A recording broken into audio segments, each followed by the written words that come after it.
Ayer y antes de ayer, los 2 días post debate, se me había pasado por alto, más allá del comentario que había hecho durante la entrevista con David Chávez y con Carolina Ávila el lunes, profundizar en una crítica, ¿no?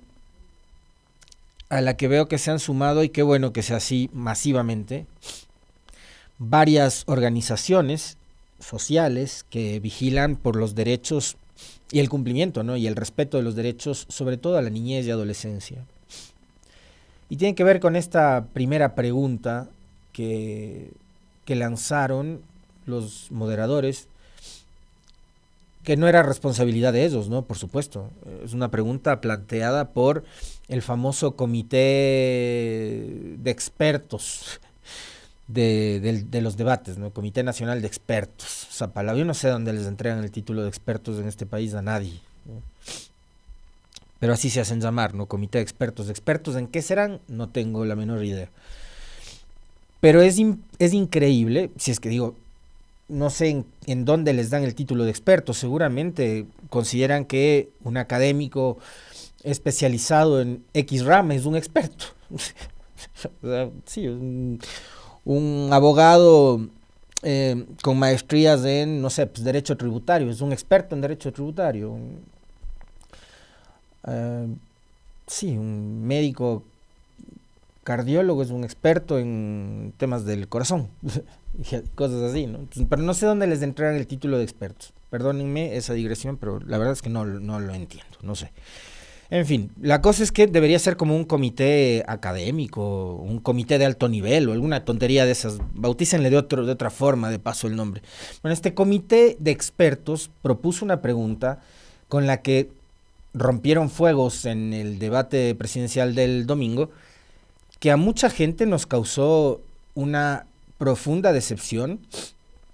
Y claro, esa decepción ya se está trasladando en indignación y en indignación pública. Por eso les hablaba de este manifiesto, de este pronunciamiento que han hecho público varias organizaciones sociales, ya les voy a decir cuáles son y parte del contenido, que tiene que ver con esta pregunta que hablaba sobre la posibilidad de establecer penas para menores de edad que sean encontrados culpables del cometimiento de un delito, ¿no? Esa pregunta que tenía que ver con la imputabilidad de menores de edad o de adolescentes de 12 a 18 años. Cuando el problema de la seguridad, de la inseguridad y la violencia en este país es mucho más profundo que eso, es mucho más grave que eso, es mucho más delicado que eso y es mucho más estructural y es en realidad sistémico, porque es todo el sistema el que está mal. Y para romper fuegos en el debate presidencial, pues lo hicieron de la peor manera posible. Insisto una vez más, esta responsabilidad no recae sobre los moderadores Vela y Molina. No son ellos los responsables. Hay un comité de expertos y hay un Consejo Nacional Electoral que me parece a mí que debió ser un filtro. Al final, debió ser un filtro para evitar que se plantee hablar sobre seguridad, que insisto, es un tema mucho más grande que solo y específicamente eso, por todo lo que implica además, ¿no? Lo que tiene que ver con los derechos de la niñez, que debería ser atendida desde otra perspectiva, ¿no? El acceso a educación, con el acceso a salud, con el acceso a todo tipo de beneficios y derechos que debe tener, a los que debe acceder justamente un niño, una niña, un adolescente. Y no debió haber sido el problema tan crítico, tan grave de la inseguridad y la violencia, que ahora mismo es el problema número uno que tenemos los ecuatorianos, no debió haber sido abordado de manera tan ligera y tan irresponsable como lo hicieron, nada más y nada menos que en el debate presidencial. O sea, si esa pregunta la formulan en un panel con 3, 4 candidatos de los que inviten, en los programas políticos de los domingos a un canal de televisión o en el programa radial del Carlos Vera, ok, pero era el debate presidencial organizado por el Consejo Nacional Electoral. No podían haber sido tan irresponsables y lo fueron, y es lamentable. Entonces, varias organizaciones como INRED, como CEPAM, como la Alianza por los Derechos Humanos de Ecuador, como el Comité Permanente por la Defensa de los Derechos Humanos, como el Comité Ecuatoriano de Derechos Humanos, CEDU, ¿no? Corredores Migratorios, Alianza contra las Prisiones, Esmeraldas Libre, Pacto por la Niñez y la Adolescencia, Pasos y Huellas, COCACEN Ecuador, Fundación Ecuatoriana Equidad, Batucada Popular, La Cubeta, Acoso Escolar, Defensores y Defensoras de Derechos de Guayaquil, Voz Afro, en fin, y una cantidad más de organizaciones sociales, Colectivo de Género, Acción y Política, Colectivo de Mujeres Tejedoras Manavitas, Asociación Madre Sabia, Geografía Crítica, Equipos Docentes de Ecuador, bueno, y algunas otras, me disculpan si es que no las nombro, porque además me complica un poco la lectura del tema de la vista, han firmado un pronunciamiento, ¿no?, que tiene que ver con el malestar que generó precisamente esa pregunta. Pronunciamiento de la sociedad civil y de las organizaciones sociales al Consejo Nacional Electoral y al Comité de Debates. Nos dirigimos a ustedes en calidad de organizadores de sociedad civil, defensores de derechos humanos y ciudadanos comprometidos con la justicia social en el Ecuador para rechazar, con mayúsculas, la formulación de la pregunta del primer bloque del debate presidencial realizado el pasado domingo 19 de enero del 25, relacionada al eje de seguridad, prevención del crimen.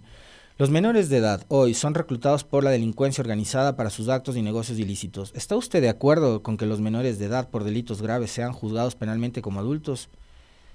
¿En qué cabeza? De verdad, ¿en qué cabeza? Insisto, los integrantes de este comité de expertos no deberían volver a repetir nunca más este ejercicio de elaborar las preguntas y de elaborar el formato para el debate.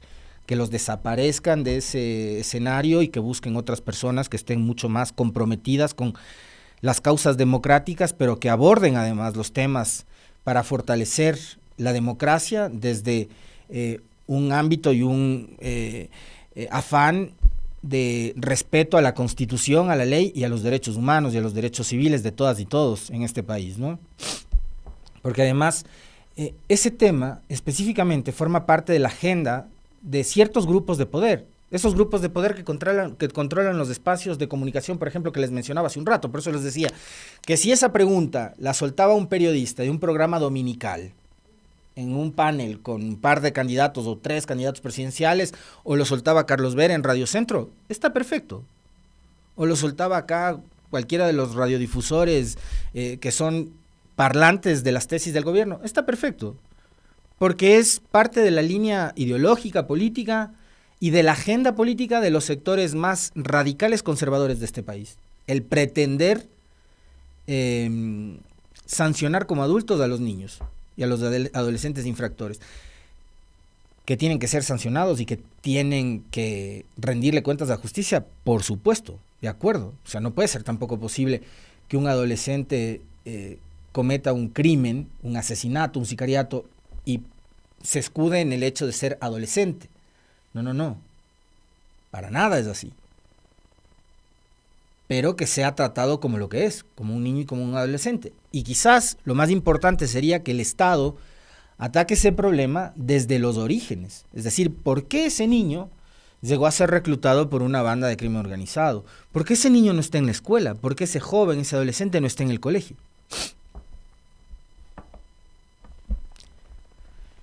Es inadmisible, dice el comunicado de estas organizaciones, es inadmisible que en un espacio destinado a delinear propuestas serias para enfrentar los desafíos del país, en el marco de un proceso electoral de relevancia nacional, se formule a las y los candidatos a la presidencia de la República una pregunta con un planteamiento abiertamente inconstitucional y anticonvencional, contrario a los principios de la doctrina de la protección integral de niñas, niños y adolescentes, reconocidos en la Constitución de la República, la Convención sobre los Derechos del Niño, la Convención Americana sobre Derechos Humanos y otros instrumentos internacionales. En vez de propiciar un abordaje apegado a principios jurídicos y la garantía de derechos, la pregunta no hizo más que replicar los discursos estigmatizantes que criminalizan a las niñeces y adolescencias empobrecidas, racializadas y marginadas, a la vez que promovió una postura ideológica alineada a ese pensamiento, demostrando falta de imparcialidad por parte del CNE. Es que sí, ese tema de la imputabilidad de los menores de edad es parte de una agenda, de la agenda de candidatos como Cucalón, de movimientos como ADN, de organizaciones políticas como el movimiento Creo, que son los sectores más radicales, más conservadores de este país. Es parte de una agenda y acá coincido plenamente con que el CNE incluso puso en juego su imparcialidad, lamentablemente. Además, la inclusión de esta pregunta reflejó una visión reduccionista y punitivista del Consejo Nacional Electoral y del Comité de Debates, frente a una crisis de seguridad cuya complejidad demanda análisis y respuestas mucho más profundas. No solo que se perpetúan estereotipos al vincular de manera implícita la violencia y la delincuencia exclusivamente a la participación de niñas, niños y adolescentes, sino que se desvía la atención a los verdaderos detonantes de la crisis, como la pérdida de capacidad de acción del Estado, el enquistamiento del narcotráfico en la política, el sistema judicial, la policía, las Fuerzas Armadas, la falta de control de las cárceles, así como la desigualdad al acceso limitado a oportunidades y la falta de políticas integrales para proteger a niñas, niños y adolescentes en el actual contexto de la violencia. Y le incluiría también en el sistema financiero a través del lavado de activos, que es finalmente la llave por donde fluye todos los recursos que mueven estos grupos de delincuencia organizada, ¿no? Que para hacer todo lo que hacen y para comprar todas las armas que compran y para generar todo lo que generan necesitan plata, necesitan recursos, y quizás eso debió haber sido abordado por esa vía, pero no plantear esta pregunta que en realidad fue una manera bastante torpe del Consejo Nacional Electoral de romper fuegos en el debate. Una cosa realmente lamentable. Bueno, ayer pasó algo. No me voy a tomar mucho tiempo para hablar de eso, ¿no? Porque ya lo hicieron todos los medios. Pero para que se den cuenta cómo en este país todo empieza y todo termina en lo que pase, diga, haga o tenga que ver con Correa. Ayer el presidente Correa durante una entrevista con un medio local de Cayambe, tuvo un inconveniente con su silla, ¿no? De hecho, fue un tema anecdótico. Correa lo tomó con mucho humor. De hecho, el primero en subir ese video a las redes sociales fue el propio Correa, el momento en que la silla se dio. Y yo recordaba que en la época de la pandemia, en que estaba bastante gordito, a mí me pasó exactamente lo mismo. Y no era una silla de madera, era una silla como estas que están aquí. Yo estaba viendo que esté bien atornillada esta silla. Me va a pasar lo mismo. Pero en la época de pandemia me pasó, y mi hija que estaba a mi lado se doblaba de la risa, la Emiliana, ¿no? Mi caída fue muy aparatosa. Finalmente lo que le pasó a Correa, él mismo lo tomó a chiste, lo tomó con mucho humor, qué bueno que sea así. Pero fue una caída, digamos, algo normal, ¿no? La mía fue una caída bastante aparatosa. Pero más allá de esas anécdotas, el tema está en que si Correa estornuda, eso se convierte en un eco y tiene un nivel de trascendencia impresionante en este país, y más todavía cuando el movimiento de Correa, lo que haga, diga, el tono en que lo diga, la forma, en época electoral siempre va a ser utilizado, ya sea para bien en el lado de sus aliados o para mal en la otra orilla, ¿no? Donde están además todos los medios de comunicación. Pero el incidente de la silla, que es un tema absolutamente intrascendente, es una anécdota. Fue publicado por todos los medios de comunicación de este país y fue replicado por medios internacionales. Es increíble lo que provoca Correa en este país, que además fue el nombre más mencionado en el debate, como que si él fuera el que está gobernando. O sea, cuando tenían que haber cuestionado y cuando tenían que haber descargado todas las críticas contra quien hoy nos está llevando por el despeñadero, que es Noboa, que es el que gobierna. No, se dedicaron a hablar de Correa. Y ayer que pasa lo de la silla, se dedicaron a hablar de Correa.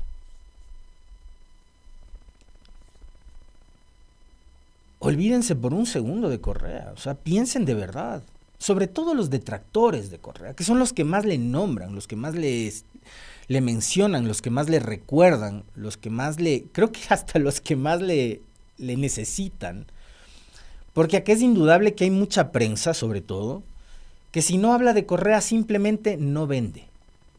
Y hay candidatos que para lograr un nivel de trascendencia, por ejemplo, en el debate, recurrían a hablar de Correa porque eso les hace importantes.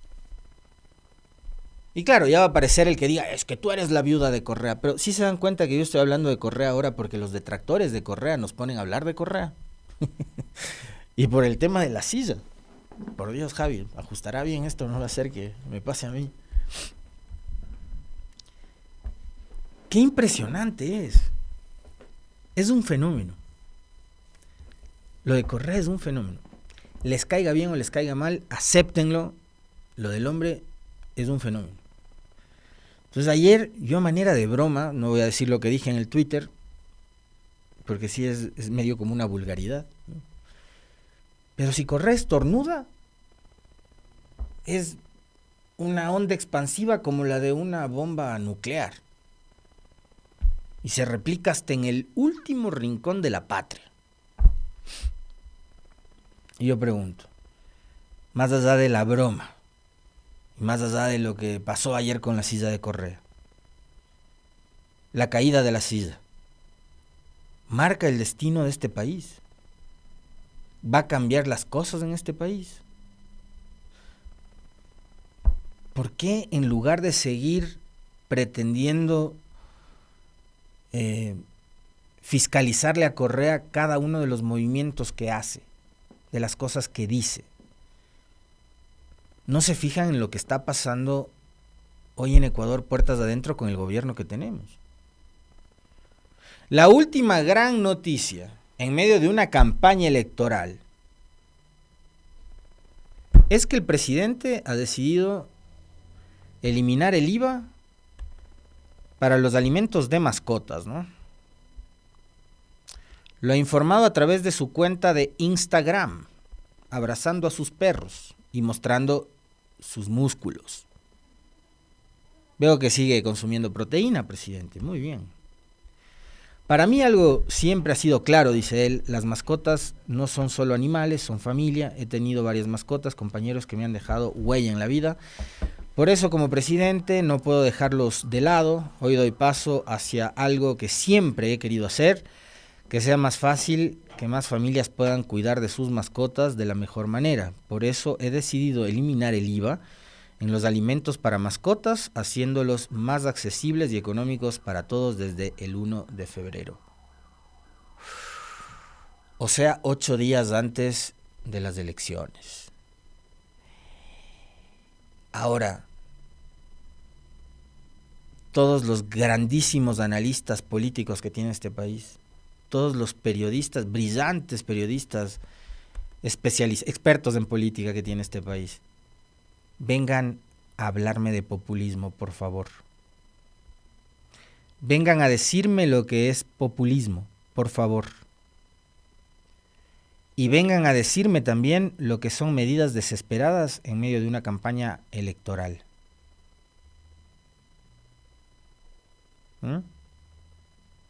Les pido de favor que me vengan a dar lecciones todos los que se la pasan dando lecciones o de periodismo o de política.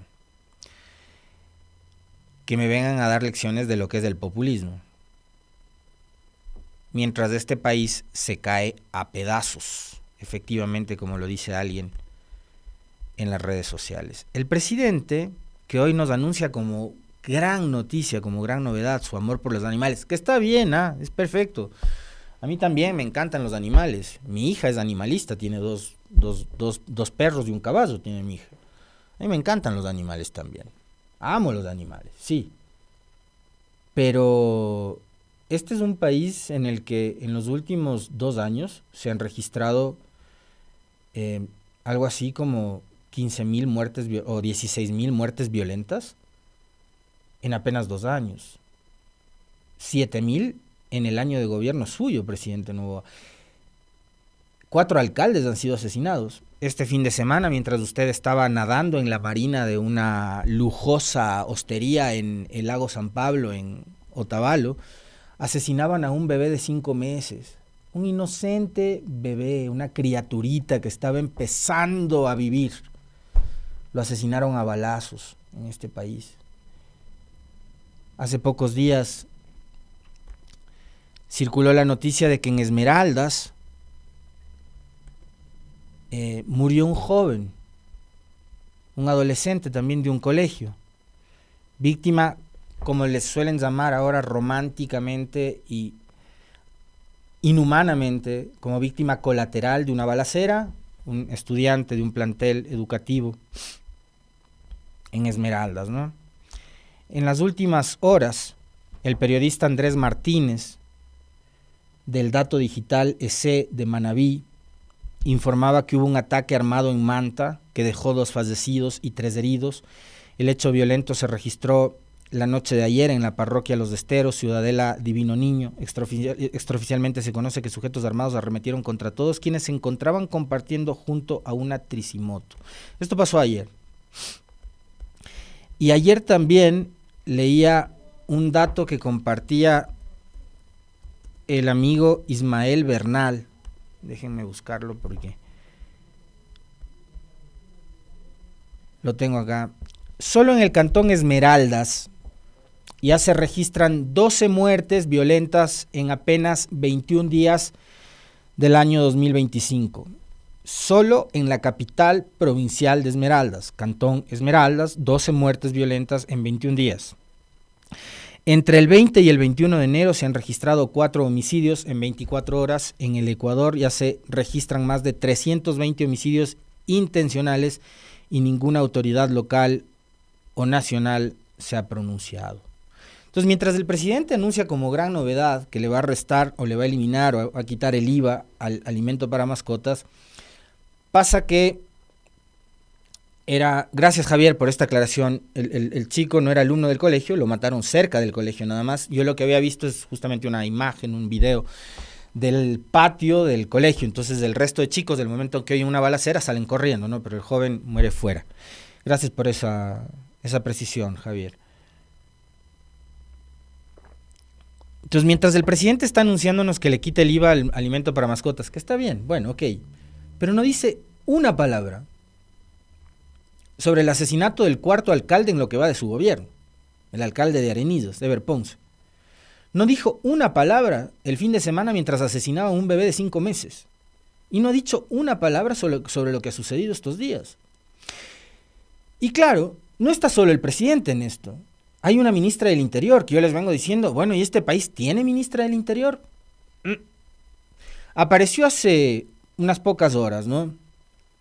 Para manifestarse a propósito de uno de los decretos que firmó Trump y uno de los anuncios que hizo durante la toma de posesión en el Capitolio, que era el de declarar como grupos terroristas a los cárteles.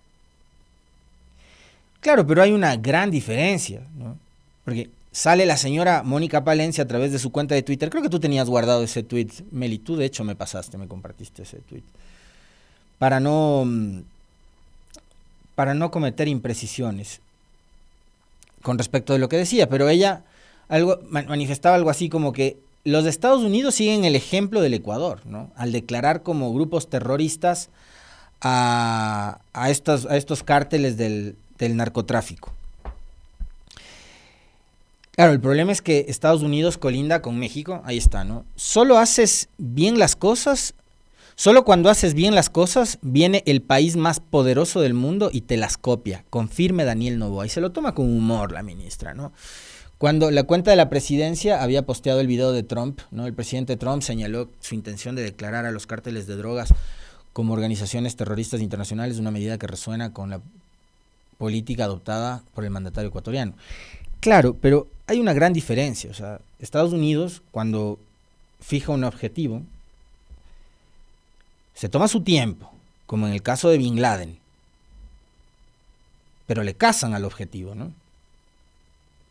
A Bin Laden lo cazaron, pero pasó el gobierno de Bush y los eventos del 2001 y pasó un tramo del gobierno de Obama, hasta que dieron cacería con Bin Laden. Lo persiguieron al Chapo, lo capturaron, lo recapturaron porque escapó, lo recapturaron y después lo extraditaron. Entonces, Estados Unidos, cuando fija el objetivo con todo el poder militar, tecnológico, científico que tienen, consiguen los objetivos. El problema es que ustedes acá declararon terroristas a un grupo de delincuentes y montan unos shows como el de ayer en Durán, que movieron N cantidad, cientos de militares y policías, para capturar a 11 rateros y para decomisar $6,000. Tremendo golpe que le han dado a los grupos de delincuencia organizada, y pues quieren vender el cuento como que han desarticulado a los águilas, ¿no? Entonces hay una gran diferencia entre que Estados Unidos declare como grupos terroristas a los cárteles, a los grandes cárteles del narcotráfico, a que ustedes declaren como terroristas a estas bandas delincuenciales que someten al miedo a la gente y que no han podido ustedes frenarles. Y que son los grupos delincuenciales que además administran y gobiernan las cárceles en el Ecuador. Ni siquiera las cárceles han podido ustedes tomar el control, señora Palencia, como para que usted pretenda ahora decir que el Ecuador y su gobierno es un modelo a seguir para Trump. Es más, a usted, señora Palencia, y al presidente Noboa, Fito, que tampoco es que es un capo del narcotráfico, porque no le vamos a poner a Fito como el Chapo Guzmán o como en su momento fue Pablo Escobar, ¿no? Fito es el líder de una banda de matones, o sea, es el sicario de sicarios. Eso es Fito. Es el líder de los choneros. Pero los choneros no es un cártel del narcotráfico, de esos que manejan, qué sé yo, la venta y tráfico de drogas en Miami o en Nueva York. Fito era un delincuente muy peligroso, eso sí, muy, muy peligroso, que se fugó por sus narices. Entonces yo no sé de qué saca pecho, ministra. No entiendo. Y a propósito de la coyuntura electoral, quiero compartir con ustedes dos extractos de una entrevista que concedió ayer Jaime Nebot en Radio Centro de Guayaquil. Fue a hacer campaña por su candidato, por Henry Kronfle, por supuesto, pero le habló al país también Nebot, y le habla al país desde su condición de líder político, de exalcalde de Guayaquil, además también de ex candidato presidencial por 2 veces, pero como uno de los referentes de la derecha o la centro derecha de este país. Y esto fue lo que dijo la gente ayer, Nebot. Escuchemos. Lo que no tenemos derecho a ser incoherentes. Uno no puede decir yo voy a hacer esto y llegar y hacer lo contrario. Entonces, los candidatos para mí se dividen en unos que no han mentido o por correctos o porque no han tenido oportunidad, porque no han sido nada. Y otros que han llegado no han cumplido. Entonces, lo ideal es que un candidato gane para cumplir y que el pueblo diga yo voté por este señor o esta señora por tal motivo, llegó y cumplió. ¿No es cierto? Si ganó la versión equivocada o no, esa es la decisión del pueblo. La democracia hay que respetarla, pero la coherencia te lleva a algo muy importante. Unos dicen la voz del pueblo, la voz de Dios. No, es mentira. Porque la democracia y la razón, el resultado democrático y la razón no son lo mismo. Tú tienes que respetar el resultado democrático. Pero no siempre la elección es correcta. La elección puede ser incorrecta, hay que respetarla. Pero uno debería buscar que sea correcta. No vaya a ser que se cometa el mismo error que se inició el año 33 de la era de Jesucristo, cuando pusieron al pueblo a escoger entre Jesús y Barrabás y eligieron a Barrabás, mi amigo. La elección era democrática, no creo que fue conveniente. Así que eso es todo. El pueblo es el autor de su destino. Abogado Nebot, el pueblo vota bien, vive bien. El pueblo vota mal, vive mal, mi amigo. Se acabó el problema. Si se quiere empezar a vivir bien, yo no les voy a decir por quién votar. Yo sé por quién voy a votar. Pero yo les voy a decir, voten pensando en cambiar esto. O perdónenme la expresión, Procas, y con su perdón, especialmente, se van a joder. Así de sencillo. Lo que estaba mostrando Nebot en ese papel son cifras de empleo, de pobreza, son cifras económicas de este gobierno. Y lo que está diciendo Nebot es que si votan nuevamente por Noboa, nos vamos a joder. Pon la primera parte del siguiente videíto, Meli, si lo tienes listo. Porque es la continuidad, es para que ustedes vean a lo que se refería Nebot con respecto del contenido del papel. En el país, en ese tiempo. ¿Quieren ver lo que ha pasado? A ver. Estos son números oficiales, por si acaso, ¿no? Yo acá tengo los respaldos. Empleo adecuado. Hace algunos años el empleo adecuado era 42%. O sea, 42 de cada 100 ecuatorianos lo tenían. Hoy, al año 24, es 33%. La pobreza, hace años era 21%, hoy día es 25%.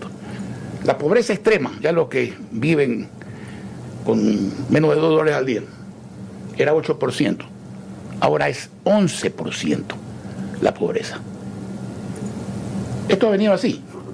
La cifra que voy a citar corresponde al gobierno de Noboa, pero no es en el gobierno de Noboa solamente que ha pasado, es que viene pasando.